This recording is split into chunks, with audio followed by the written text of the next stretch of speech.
by Fair Nation.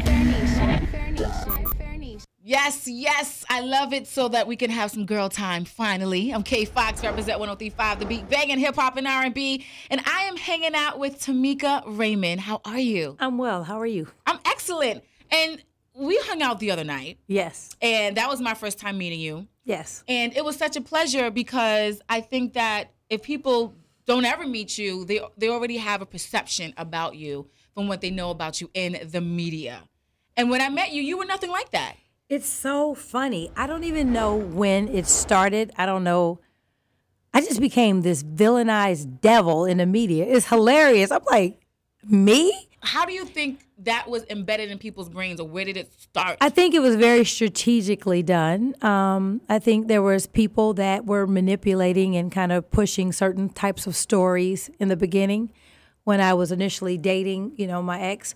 And I think... So you don't like to say his name? I say it, but I mean, what's the use? We all know. You know what I'm saying? We know what it is. Usher. I say his name. I say his name every day. In fact, I have a child that has the same name, and they don't have a middle name, so you can't even call him anything else. Come here, little boy that looks like somebody else I know. You remind me? Come here. Come here, little, you remind me? That is funny. No, seriously. But no, I don't mind saying it. Well, I'm glad, because I was like, you know what? She's nothing like how the media tries to paint her, and I'm happy about that. But then you know what else? And then I did a television show, which didn't help. You mean the reality show? When I was doing my show. What made you decide to do this reality show, Atlanta Exes? It's kind of this whole YOLO thing I was going through. No, but honestly, I had been asked by a few different franchises to join the cast. And I said no, and no, I don't like the brand. But I was told that this brand was totally different. This is more positive. We're uplifting women. We're showing life after. And I should have known that it was never going to be that, because the network kind of wants a little more fights Drama. and negativity. And and I didn't think it through clearly. So, safe to say you're not signing up for season 2. Or will there be a season 2? We're not doing a season 2, but I don't have any regrets. You know what? I look at everything that happens as like a learning process. And if you learn something from it, then how can you regret it? You know what I mean? So are you still friends with any of the ladies from the cast? All of the ladies I'm friends with. I'm cool with everybody. Well, that's good then. Yeah, we're cool. We got a sisterhood. We had a sisterhood on the show. We had a couple of rough patches when we were kind of getting to know one another. But it seemed like you and Kevin Hart's ex-wife really kind of pulled the claws out. But you know what? You see 1 hour out of a week or out of a day when you're watching an episode.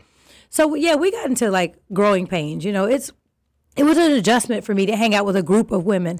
I've never been in a sorority. I've never been a cliquey kind of girl. I've never had a crew. So if I'm going to a club or going out, it's usually me and one other person, or my personal assistant, or one of my kids. So I'm not rolling you up. Have your kids with you too? Yeah, I got my son here. But I don't roll with like an entourage of any sort. So, having to film it with a group, it was a little bit kind of not organic for me, because that's just not how I get down, I totally understand. I kind of had that same experience with a show that I had filmed. It was kind of like they put you in these positions with people. Were you with women, with extra people? Yeah. Yeah. So it's kind of like you're trying to be natural, but it's not really. Yeah. Yeah, it's hard to be natural. So, but I love them. They're all super cool. They're down to earth. They all have like really like big hearts. And I mean, I think Tori and it was a lot of he said, she said, production stuff that you kind of needed to keep. We needed some drama. If we were all holding hands, you guys would have been bored. If we were holding hands and singing Kumbaya every week, it'd have been like, I'm sick of this love fest. They drinking tea and eating and shopping. We are bored with these broads. Yeah. Can they slap somebody? So we had to argue at least. It definitely went down. Now talk to me about what brings you to Miami. So I'm doing a workshop tour called Style Theory.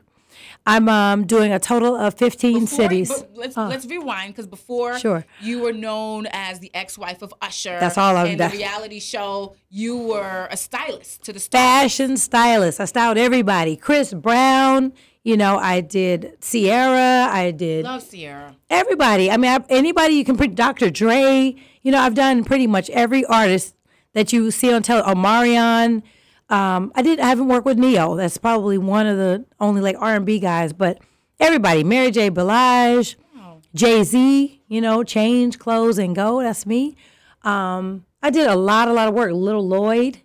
You call him Little Lloyd? I know that's so wrong. Lloyd, that's my baby. Oh, because he was Little Lloyd. But yeah, so I've worked with a lot of people. Erica, Michelle Ndegeocello. Oh, I love her. Shaka Khan, Patti LaBelle, Aretha Franklin. Wow. Yeah, it's a lot of women. You have a very impressive resume. Thank you. You were an established woman, a self-made woman before you got with Usher. I probably took a pay cut getting married. People always think, gold digger, you a gold digger. I'm looking like, child, do you know how much money I was making? So no, as a stylist, I made really good money. I was very established. And then I got married and had children. He didn't say retire, but somewhat it was like, kind of focus on my stuff. And of course, when you get divorced, you don't kind of get to stay a stylist. So, yeah. So talk to me about the event. So this event is going to be awesome. I'm doing a style theory workshop tour where I'm going to various cities, and I have like the top hair and makeup people in each region, and they're with me, and we're doing it's like a class, like a one-day class where you can ask all the questions. You can learn like how to apply foundation. How do you do a perfect eyebrow? Like stuff I don't even all the way know. How do you apply lashes? I need that. I don't know how to do a lash. I can't do it for the life of me myself. I can't do a lash. I'm afraid of poking myself in the eye or glue running down. Or just gluing just on top of your lid. Just wrong. Yeah, so you learn basics like that. What hairstyles work best for your face shape? Things like that. That's important. It is. It's good stuff. So after Miami, where are you going? That's funny. I'm going back to Atlanta because I have kids. But then I believe my next city is, oh, God, I don't even know. I think it's Dallas. Okay. It's so bad. I have 14 cities, but I don't have them memorized, which order. Well, we'll work it out. You will put it up. Yes. Okay. Now, let's go back to your ex. I can't help but ask. I know. He recently got engaged. Did he? He did. Okay, cool. And I just kind of want to know your thoughts on that. Well, I think it's good if he's happy and everybody's happy. I don't know. I don't have thoughts on it. Are you dating? But of course, absolutely. Are you happy I'm dating? falling out my Do you chair. have any good, potential candidates? Or? I'm dating a couple of guys. Nothing serious, obviously, if it's a couple and I'm saying it out loud. But I like being single. I like not. I don't feel controlled by anyone but my kids. I don't have to, answer anyone or cook this certain thing or do this at a certain time. I really love making it seem like he kind of ran a tight ship. Oh, I'm not saying him in per se. I'm just saying I have friends that are, are married and friends that have like really strict parameters that they have to kind of live by. Husband comes home. Oh, I got to go. My husband's home. I got to make him lunch. It's just it feels a little more gel-esque. Like a caretaker. But I did hear a rumor about Usher's new fiance that she was actually a mistress to him at one point. Really? I did. Is there any truth to that? I don't know. Why are you looking at me all long? I'm just saying you trying to make me know. I don't know. It just seems like it was a smooth transition, You're from New York. I am. I think she may be too, so.